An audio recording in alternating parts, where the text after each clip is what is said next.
안녕하세요. 신뢰성과의 타당성과 신뢰성, 신뢰성과 타당성과의 관계. 신뢰성이 높으면 타당성은 어쩌다, 타당성이 높으면 신뢰성은 어쩌다, 이런 게 있었잖아요. 이런 거를 말로 외우면 상당히 어렵습니다. 그래서 제가 이 그림을 설명을 해드릴 거고요. 이 그림은 사실은 교재에는 안 나와 있고, 제가 1차 스터디를 할 때 저희 스터디원 중에 한 분께서 자기는 이런 식으로 해서 외웠다라고 하셔가지고 그런 걸 가지고 설명을 해주셨는데 되게 외우기가 쉽더라고요. 그래서 그걸 가지고 저도 외웠고 그걸 이제 그림화 시켜가지고 이제 여러분들한테 설명을 드리는 겁니다. 뭐 처음 보는 그림일 거예요. 사실상 뭐 이런 게 교재에 나와 있지는 않습니다. 예. 자, 그러면 설명을 해볼게요. 네 줄이 있어요. 네 줄. 신뢰성과의 타당성과의 그 관계를 설명하는. 그래서 신뢰성이 높으면 타당성은 어쩌다, 신뢰성이 낮으면 타당성은 어쩌다. 반대의 경우로 뭐 타당성이 높으면 신뢰성은 어떻다, 타당성이 낮으면 신뢰성은 어떻다, 이런 게 있는데 외우기가 상당히 까다롭죠. 자, 그래서 요 그림만 하나 딱 외우시면 편합니다. 지금 빨간색으로 이렇게 글씨를 쳐놨는데 사실은 이걸 빗금으로 해야 돼요. 근데 저는 그냥 이제 뭐 평소에 공부하기 편하게 이제 요것만 딱 표시를 해놨어요. 그래서 여기는 빗금이라던가 뭐 색이라던가 제가 뭐 자료 올린 거엔 파란색으로 되어 있죠. 그 그림판으로 만든 거고요. 자, 보면 여기는 낮어, 그리고 여기는 높아, 여기도 낮어, 여기도 높아. 자, 신이라고 써있죠. 이게 신뢰성이에요. 여기 타당성입니다. 이게. 그래서 외우실 때 어떻게 외우시냐, 그림을 일단 다 그려 놓으세요. 그래서 신뢰성이 높으면, 그러면 신뢰성이 높다라는 건 신뢰성이 높잖아요. 그러면 이걸 얘기를 하는 거예요. 요 파트를. 그래서 여기를 딱 가립니다. 신뢰성이 높네. 그러면 타당성은 낮을 수도 있고, 낮죠. 낮은 거, 높은 거예요. 타당성 관점에서 보면 낮을 수도 있고 높을 수도 있다 라고 되는 거죠. 그죠? 그럼 반대로 신뢰성이 낮으면, 자, 위에 걸 가리면 되겠죠? 그래서 신뢰성이 낮으면 타당성은 여기만 표시된 거죠? 여기가 빗금이니까 타당성은 낮다. 그죠? 여기는 뭐예요? 높아요? 아니죠. 여기 아무것도 없잖아요. 그죠? 그러니까 타당성은 아니에요. 얘기를 안 해요. 자, 그러면 타당성이 높으면 한번 해볼까요? 타당성이 높으면, 자, 여기를 가리면 되겠죠? 그죠? 타당성이 높으면 신뢰성도 높다. 그죠? 맞죠? 자, 그러면 타당성이 낮아볼까요? 죄송합니다. 자, 타당성이 높으면 신뢰성은 높다. 그럼 반대로 타당성이 한번 낮아볼게요. 타당성이 낮아요. 그러면 여기를 가리면 되겠죠?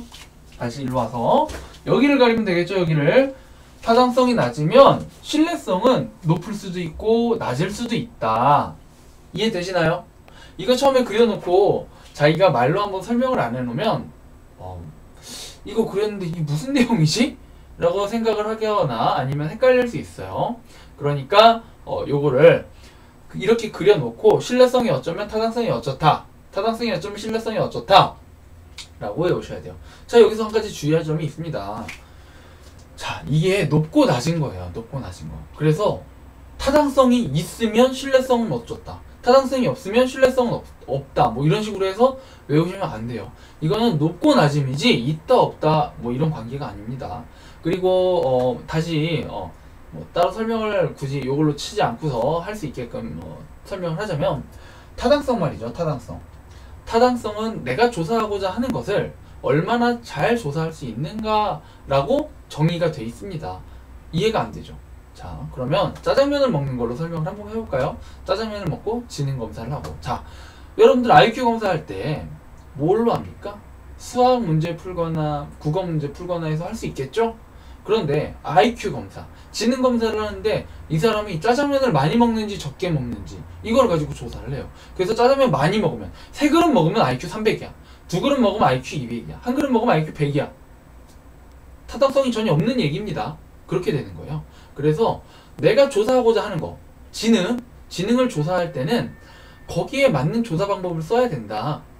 그렇지 않고 핀트가 엇나가게 조사를 하면 타당성이 떨어진다. 이 얘기예요, 타당성은. 근데 여러분들 타당성 보실 때 내적 타당성, 외적 타당성이 있잖아요. 그죠? 그래서 제가 방금 말한 건 내적 타당성이 조금 더 가깝습니다. 예. 그리고 외적 타당성은 뭐냐 하면 일반화 가능성이라고 하고요. 지금 내적 타당성, 외적 타당성을 설명하는 게 중요한 건 아니죠. 타당성이 뭔지가 아는 것이 가장 중요하고요. 그 다음에 내적 타당성, 외적 타당성이 있다는 것과 그거랑은 다르게 타당성을 측정하는 방법이 또 있어요. 자, 기해동은 내구성이 좋은 스판이다. 뭐 이게 있습니다. 그래서 기준 타당성, 그 다음에 내용 타당성, 구성 개념 타당성, 이 하위 항목에 기예동, 뭐라 그러죠? 예측 타당성, 동시 타당성, 뭐 이런 게 있어요. 어쨌거나 이거 기해동은 내구성이 좋은 스판이다. 나중에 강의를 하면서 하나하나 설명을 해드리겠지만 이거는 타당성을 측정하는 방법입니다. 그래서 헷갈리시면 안 돼요. 이게 무슨 기해동은 내구성이 좋은 스판이다. 기준 타당성은 내용 타당성, 내적 타당성, 외적 타당성에 포함되는 건가? 아닙니다. 전혀 다른 거예요. 그죠? 전혀 다른 거라는 걸 아셔야 합니다. 그리고 신뢰성. 자, 타당성과 신뢰성을 비교하는 문제가 상당히 많이 나오기도 해요. 사실은 첫 번째 가장 많이 나오는 문제가 뭐냐면 내적 타당성과 외적 타당성을 비교하는 문제. 그 다음에 신뢰성과 타당성의 차이를 비교하는 문제가 나오기도 합니다. 자, 그러면 신뢰성은 뭐냐? 자, 같은 결과가 얼마나 많이 나오는가라는 거예요. 그러니까 신뢰성이 높으려면 자기가 거짓말을 안 해야 신뢰성이 높다라고 얘기하잖아요. 사람이. 그럼 그건 뭐예요?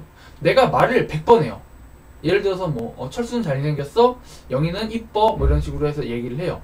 근데 내가 소개팅을 시켜주는데 신뢰성이 높은 애는 잘생겼다 그러면 철수 이번에 너 소개팅 받으래, 되게 잘생긴 애야 이러면 소개팅이 100번 정도 들어왔을 때 99번은 잘생긴 게 맞아요. 근데 신뢰성이 낮다 그럼 소개팅을 할 때마다 이게 가끔은 이쁜 애가 들어오고 잘생긴 애가 들어오고 아니면 못난 애가 들어오는 거예요. 항상 잘생겼다고 하는데 그럼 신뢰성이 떨어지는 거죠. 그러니까 그거는 얼마나 같은 결과가 많이 나오느냐를 얘기를 하는 거죠. 그래서 흔히 이걸 가지고 나중에 양궁 아니면 관역에 정조준에서 쏘는 거 그림으로 많이 비교를 합니다. 교재에서도 상당히 그런 것들이 많고요. 그런 걸로 외우시면 상당히 편해요. 일단 제가 오늘 이 동영상에서 알려드리고자 하는 건 신뢰성과 타당성과의 관계입니다. 하지만 여러분들이 공부하셔야 할 것은 신뢰성과 타당성과의 관계뿐 아니라 타당성의 정의, 신뢰성의 정의, 그리고 타당성의 종류 두 가지 내적 외적, 그리고 타당성을 측정하는 방법, 그죠? 그리고 더 나아가서는 나중에는 이 타당성을 높이는 방법까지 공부를 하셔야 되고요. 마찬가지로 신뢰성도 똑같아요. 신뢰성의 종류 있나요? 없어요. 하지만 신뢰성을 측정하는 방법, 신뢰성의 근거가 되는 것, 그런 건 있습니다. 또 그건 나중에 자세히 알려드릴 거고요. 그 다음에 마지막으로 신뢰성을 높일 수 있는 방법. 자, 이런 게 있어요. 그러면 얘네들은 결과적으로 뭐랑 나중에 연결이 되냐면 기술 통계, 이제 확률 이런 거 있잖아요. 그런 부분과 또 연관이 되기 때문에 자, 하나라도 빼먹거나 소홀히 하고 넘어가시면 안 됩니다. 자, 이 시장조사론, 그죠? 마케팅에서 마케팅조사론이라고 그러죠.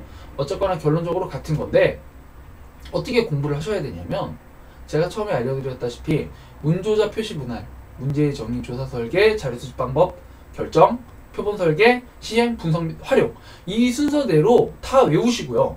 그 안에 하위 항목들이 다 있어요. 그러면 가장 중요한 건 문조자 표시 분할이고 그 안에 하위 항목들이 쫙쫙쫙 있는데 그 중에 하나가 이거예요. 자, 나중에 알게 되겠지만 이 문조자 표시 분할 안에 모든 게 다 들어있습니다. 그래서 이거는 그 중에 하나라도 소홀히 하게 되면 나머지가 다 핀트가 어긋나 버려요. 그래서 점수 받기는 쉬운 과목인데 소홀히 했으면, 약간 허술하게 했으면 점수가 안 나오는 과목입니다. 잡설이 너무 길었죠. 제가 하고 싶었던 말은 요거고요. 요거 잘 외우셔야 돼요. 나머지는 거의 잡설이었어요. 잡설이었고 여러분들 오늘의 강의는 여기까지 하겠습니다. 되게 짧죠?